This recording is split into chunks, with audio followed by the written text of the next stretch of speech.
Hello and welcome to The Pickle, brought to you by AC4SA, academic coaching for student athletes, and co-hosted by Ethan O'Day and Jack Sundberg. Here on The Pickle, we discuss with our guests, ranging from coaches to professional athletes, the pickle of all things: academics, sports, recruiting, high school to the pros, you name it, we talk about it.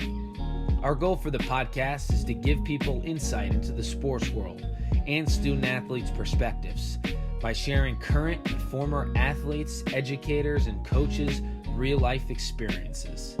Telling story is one of the most powerful means for leaders to influence, teach, and inspire. These stories resonate in our culture, history, and lesson learned. The Pickle brings you these stories of adversity, triumph, failure, and determination to get inspired, to take them to your school, home, life, and court. Listen, learn, share, and enjoy. Today's guest is Rhett Wiseman. Rhett played high school baseball at BB&N in Massachusetts. He was the 2012 Massachusetts Gatorade State Player of the Year. He then attended Vanderbilt University, where he played college baseball for 3 seasons, winning the 2014 College World Series. He earned all SEC academic team and graduated with a degree in business. He was drafted in the 3rd round of the 2015 Major League Baseball draft by the Washington Nationals. Rhett started for Israel at the 2017 World Baseball Classic qualifier and is still currently playing with the Washington Nationals. Welcome to The Pickle. Here we go. Another episode of The Pickle Pod. We're back and we're better. Rhett Wiseman here, checking in from Nashville. Rhett, really excited to have you on. National champion in baseball, current pro. Rhett, thanks for coming on, man.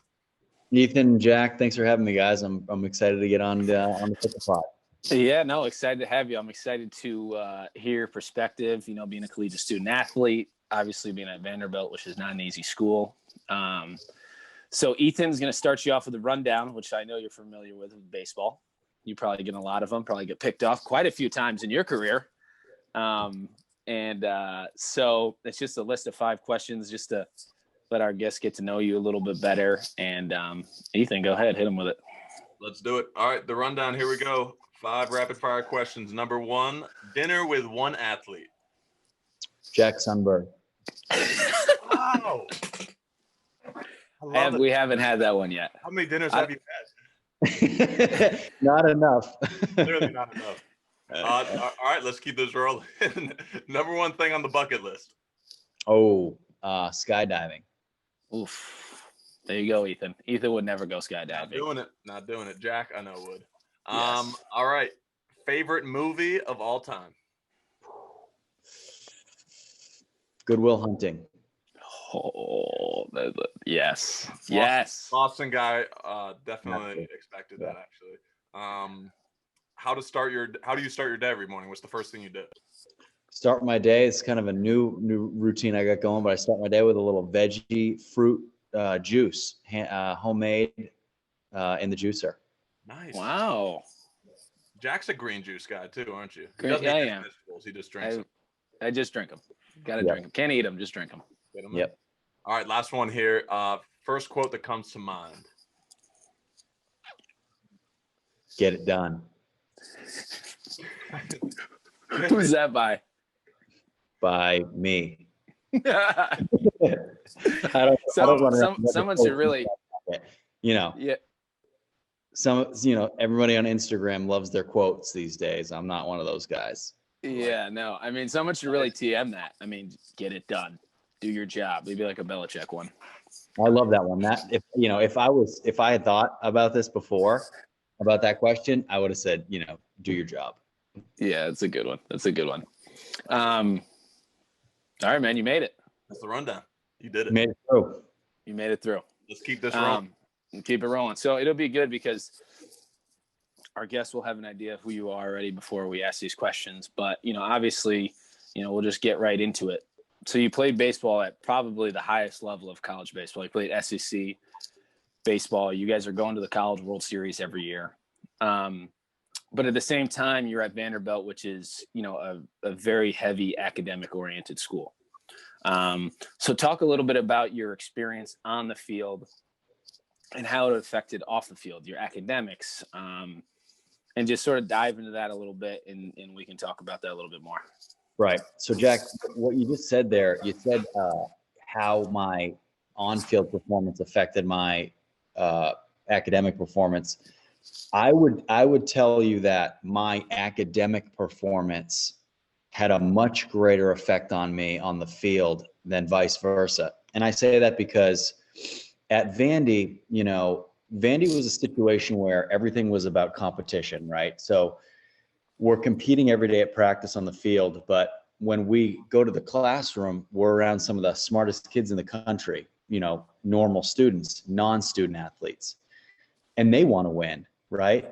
So I wanted to win on the field and in the classroom. And at Vandy, the athletes aren't given anything, right? There's this stigma around college athletics where athletes can kind of skate by. Now, is that true at some schools? I would say yes. I would also say that that's getting more and more rare. So a lot of student athletes have to be students, right? And that's kind of like a new thing, because there used to be a time where you play a sport, you get a free pass, right? You get an A, you get a B+ for not even showing up. It's not the way it is anymore. And I would actually get a lot of my confidence from how I performed in the classroom. If I knew that I was in control of what was going on academically in school, if I was on top of my homework, if I was on my schoolwork, if I was putting in my hours of study hall, if I was prepared, I knew that I didn't have to worry about that. So when I showed up to the field, I could focus on baseball. It's such good advice. Competing with other people in the classroom, it sounds like Vanderbilt really brought the best out of you in the classroom, but being able to get your work done so you can just have an empty bucket, an empty glass going into your practice or your work. I think such good advice for the next generation. What about the culture shock there, going from the Northeast and then going down to a school like Vanderbilt in the South, like down in Nashville, Tennessee? What was that like? Did you like playing baseball in a warmer climate? And I'm sure, I know Jack complains I don't know how anyone plays baseball in the Northeast, but what was that like, just going from the New England and then far away from home down south?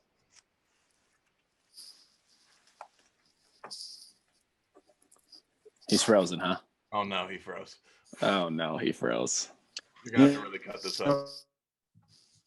I've been playing baseball for a number of years. Wait, hold on. You froze the whole time. Start from the beginning. Just answer.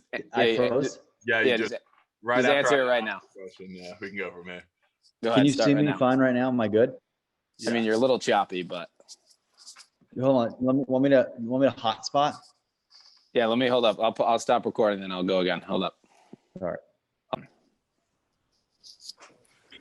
So Ethan, I was actually used to traveling around the country. So coming from Boston in the Northeast down to Vanderbilt in Tennessee down south, it really wasn't the biggest adjustment for me.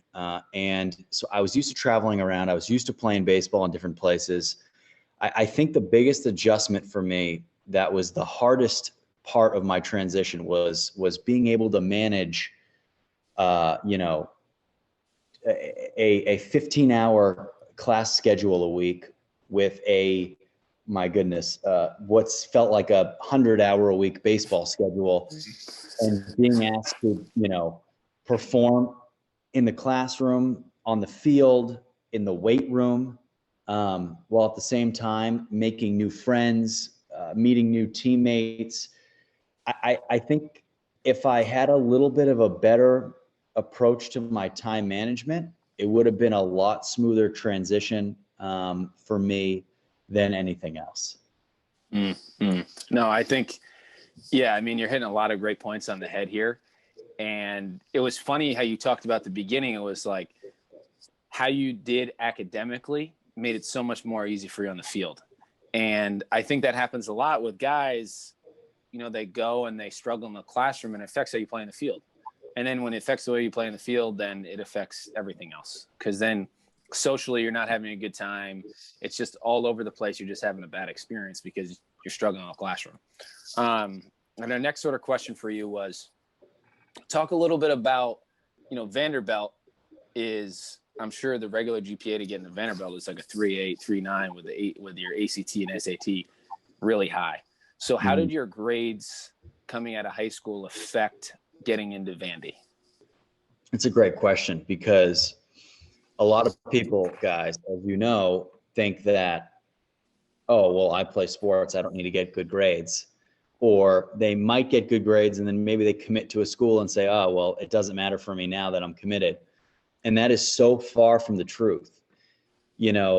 I was always brought up with, hey, you need to get good grades. It doesn't matter if you play a sport or how good you are, because that's what's going to separate you, right? Mm-hmm. And the reality is, with the way sports are today, there are so many players that are on the same level athletically.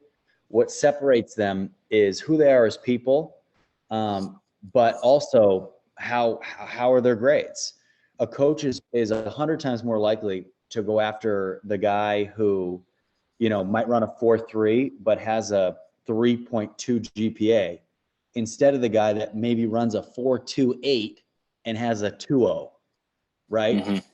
So I always stayed on top of my academics. I always wanted to make sure that I wouldn't be a problem.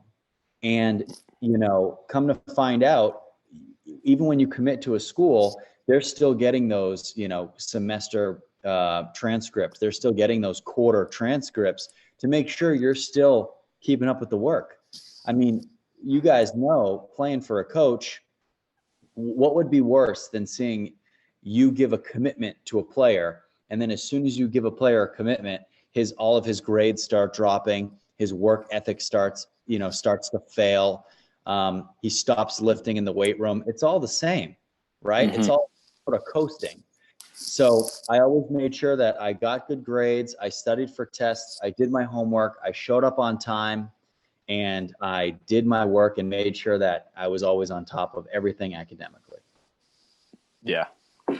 Yeah, that's awesome. And I would love for you to dive into just a little bit. You don't have to go crazy here, but I was even talking a couple days ago, I forget with who, but my freshman class, we had 12 guys came in, and senior year, we only had 5. So when you're coming into places, it's tough. It's not easy. I mean, only 5 guys made it at 12, and all those 12 guys coming in thought, I'm going to make it. I'm going to get drafted. I'm going to have a good career here at UConn, or I'm going to, leave with a meaningful degree, whatever it is. And I know, Vandy, you have some great stories. You don't have to tell anybody any of them, but go a little bit into, freshman when you come there, it's like hard. Like they're all over you. It's not like you're just coming there playing right away. Like you had to work, to get your spot on the team and stuff like that. Talk a little bit about that. Right. And my first semester, I was a SEC academic honor roll every single semester that I was at Vandy, except for my. We'll have to fact check that, but okay. Except for my first one, because it was such a rough transition for me. And I'd been away from home before. I'd been on my own. I'd played baseball in other places around the country. That wasn't it. But it was the culmination. It was the academics with the time management problems, with the weight room situation, with the baseball, so much baseball, with, new surroundings, new team. And like you guys said, when you go into a program like Vanderbilt, where expectations are up here, right? Even though you have never worn that uniform, you're expected to be great. And in order to get guys into that mindset that they need to be great at everything they do, you have to break people down to build them up, right? Mm-hmm. You can't bring people in off of the street from high schools all across the country from different backgrounds, whether it be socioeconomic backgrounds, whether it be different family backgrounds. You can't bring people in and just expect everyone to mesh, right? There has to be some element of breaking down the exterior walls, and basically what you rebuild is a team, is a camaraderie, and and that's part of the culture there. but that takes a toll, right? Because while you're going through that, that might not be fun. And all I mean, and I'm not saying, you're hazed. That's not what it is. It's just getting used to new standards, right? Mm-hmm. Instead of you rolling into practice at, 3:50 for a 4:00 practice, you're there at 11:30. You know what I mean? And that's not hazing. That's just a standard of the program. But that's like, oh my gosh, if I have to be at the field at 11:30, my last class is at 11. I still have to get lunch, go back, drop my stuff off, get to the field. And then once I get to the field, I'm asked to do early work. I need to, fold my laundry. I need to get a workout in before practice.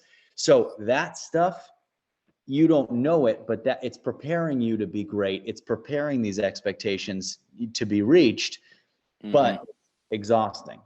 And it weeds guys out. Well, Jack, it crushes guys. And, like you said, you started with 12, you ended with 5. There are just people that can't handle that. There are a lot of people that they might be very athletically gifted and talented, but they don't have it up here. And, that's what separates guys at that level is this. It's as Coach Corbin at Vanderbilt says, it's the muscle between your ears that separates guys the most. And it really is, because how many guys, and 7 guys, Jack, didn't make it. And that's not in your class. And that's not out of the norm. Yeah, no, not at all. I mean, when you set the bar up here, right, which schools like Vanderbilt, schools like UConn, they set it up here. And guys, they can't wake up from their alarms. Guys don't have the work ethic. They don't have the want to. Then guys just get weeded out, and there's always somebody behind you that wants to take your place. Yeah, and I think that's such a good point too that you made. And we've kind of talked about this before, that there's always going to be growing pains coming into a college Division I or any college level experience. You're going to have to go through it, but you just have to expect that you have to work hard, and you're going to have to get through it. And exactly like you said, like we talked about this before, a lot of guys come in, they expect just everything to be handed to them. It's going to be tough at first, but you got to go through that process and just become more comfortable. Like, when did it really click? Like you said, like the first couple semesters for you, when did it start to really click for you, where you were like starting to become more comfortable in the classroom and things started to click for baseball as your career went along at Vanderbilt?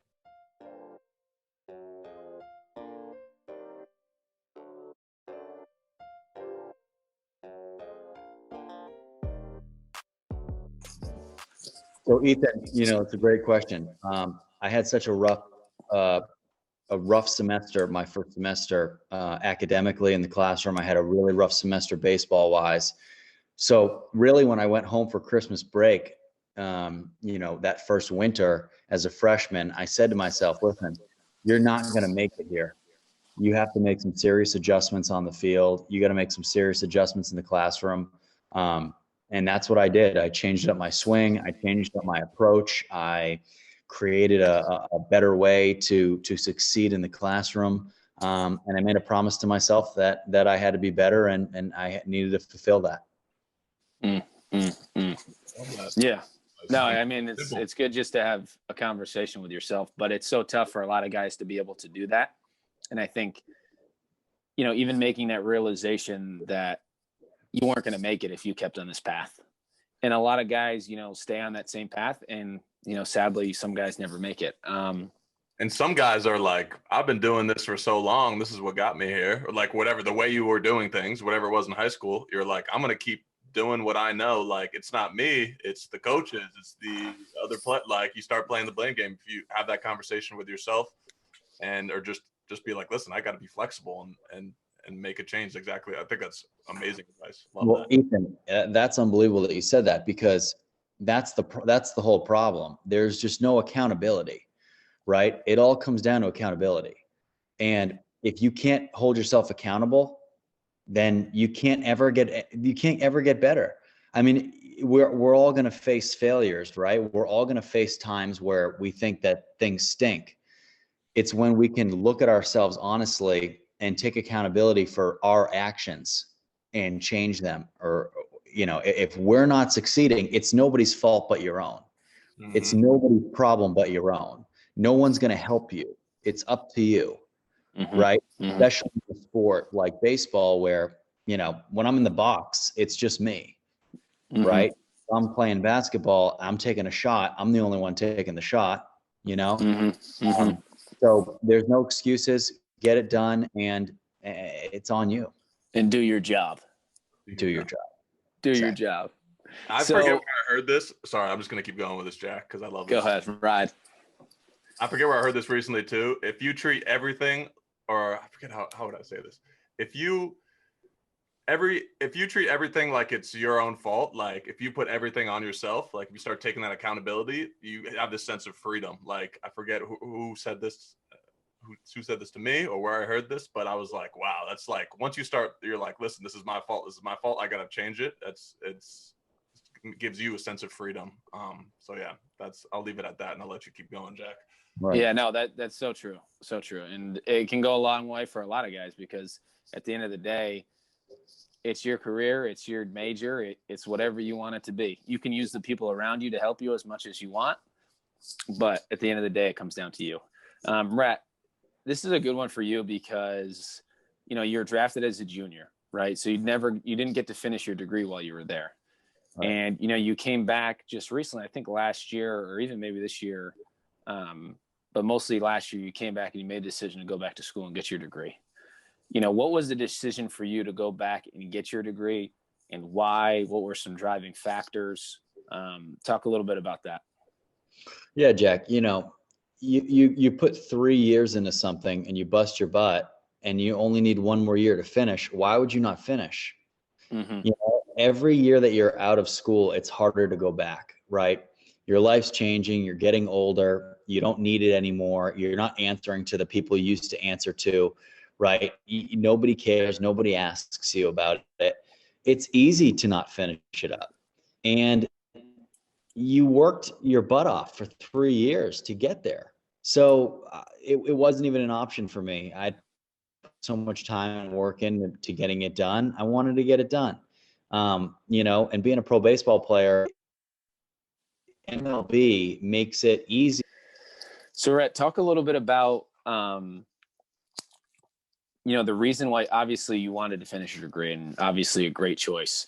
Was there ever in the back of your head, obviously you've been blessed with the opportunity to play professional baseball, but was ever in your head, baseball maybe might not last forever? And I know you're a huge Tom Brady fan. We bring him up all the time. Tom Brady's probably one of the only guys to play to 43 years old that you were thinking to yourself, maybe baseball might not be around forever. And maybe there's other things that I want to have different avenues to that my degree could help me in the long run. So did that ever cross your mind when you're going back to get your degree and finishing school? Right. Totally, Jack. Baseball is baseball is what got me to Vanderbilt. Right. And it's the thing that is giving me that education. I think a lot of young athletes get carried away with the fact that, the game owes me something, right? I need to be in the NFL. I need to be, I deserve to be in the NBA. I deserve to be in the MLB. When at the end of the day, right, the game doesn't owe you anything. As far as I was concerned, I was getting an unbelievable free education out of it. And as far as going back and finishing that degree, I owed that to myself, right? I busted my butt for 3 years, for 8 hours a week in study hall for 3 years. I can't even tell you how many pages of writings that I made, tests that I took, hours of studying. I was getting that degree. So that was a promise that I'd made with my parents. It was a promise that I'd made with myself. And I don't think there's any excuse to not get that degree. No, that's good stuff. And Ethan, why don't you hit him with sort of our last question here that we sort of ask all of our guests, which I think is going to be a great one for you, Rhett. Yeah. So knowing what you know now, what would you say to your younger self before you kind of went through this whole baseball experience? So maybe your high school self before that, what would you say to younger Rhett? Ethan, very simple. It'd be very simple what I'd say. And it would just be to enjoy it. You know, I think it's so easy as a freshman to be like, wow, I'm a freshman, but next year I'm going to be a sophomore on this team. And then when you're a sophomore, you go, wow, next year I'll be a junior and I'll be draft eligible. And then your junior year, you say, whoa, I can't wait for the draft. And then you get drafted and you say, well, I can't wait till, you know, I'm in double A. And then you get to double A and you say, well, I can't wait to, you know, slow down, enjoy the ride. And it goes by so fast. I mean, I can remember committing to Vanderbilt 10, 11 years ago. It feels like yesterday. You just have so many experiences that you need to enjoy. And it's so easy to look ahead and look to the next best thing, but you got to just be where your feet are. Enjoy the time, enjoy the beauty of gifts that you've been so blessed to have, and that you're so you know, lucky to have. There's so many people that wish they could be doing what you're doing, especially the people that are going to be listening to this podcast, guys. I mean, you know, prospective college athletes, student athletes. It's easy to look to the future. It's easy to look at, you know, a professional career in the future and down the road, but just enjoy the time you have now, because you know, college was some of the best years of my life, you know, and I would do anything to go back and relive them exactly the same way as I did, and just try and slow it down as best you can, because these are the greatest years of your life. Such good advice. I think when Jack and I did the pilot, we interviewed each other. We both had pretty similar answers, just trying to enjoy the little things as the grind of the practice. You can just like get into that motion of you just like trying to get through each thing, just like you were saying. But like looking back, I was like, now that I'm thinking, I'm like, those practices, if I just could have found like something, you know, that I could look forward to for that practice, it might have made things more enjoyable, or just, you know, being with those teammates again, the things you take for granted. Right. Awesome having you on, Rhett. We really appreciate it. A lot of good stuff that you pass down here to the next generation that's hopefully listening. We really appreciate you having you on, and hope to talk to you again soon. Thanks for having me, guys. Appreciate it. Yeah, this was good stuff. And I would just want to touch upon that too, Ethan, before we let him off the hook, is, you know, you only get 4 years of this, like, and then you have your whole life. You know, it's like so often, you know, we warn people about things that they could look out for, or, you know, might be discouraged about. But at the end of the day, it's 4 years, and you might not ever do this again for the rest of your life. You know, this might be the last time you play for a championship with a team. And that stuff matters. And you want to have the best experience that you can. So find the right fit for school, find the right academic fit, a place that you can really flourish, because you only got 4 years of it. And how many guys do you hear, you know, you sit down with a grandfather or whoever, and they're like, oh man, those were the days, you know. And if you're always looking, you know, at the next thing, sometimes it's hard to enjoy what's right in front of you. So I think that's awesome. And, you know, thanks for having you, for being out in the Pickle Pod. I'm a loss for words. You just broke it down so well. Hey, Rhett, I got to ask this one thing. I wrote this down in my notes. I watched this today when I did my research. 89 miles per hour to the neck. What's that like? I saw the clip. I had to ask. Oh man, you know, it was one of those situations where you're in the College World Series, and there's nothing that, you know, that can happen to me anyway that would have taken me out of that game. I've had some pretty gnarly injuries playing baseball. That was, you know, probably one of the ones that came closest to killing me. Insane video. Like, I was watching this clip today, and I'm like, what? Like, I'm reading the bio and I look at the clip, and he's, for the listeners that don't know what we're talking about, who are you playing again in the that's right. Yep. TCU. And he squares up for the bunt and just gets an 89 mile per hour fastball straight to the neck. And I've never seen someone's neck so red. This bizarre clip. Everyone needs to go watch that. But it's not about when you get knocked down. It's about when you get back up. And hey, I didn't even go down on my knees. Take that. You know. I know. That's honestly, I think I wrote that down. I was like, this guy didn't even go down. He just stood up and I was like, like he got stung by a bee or something.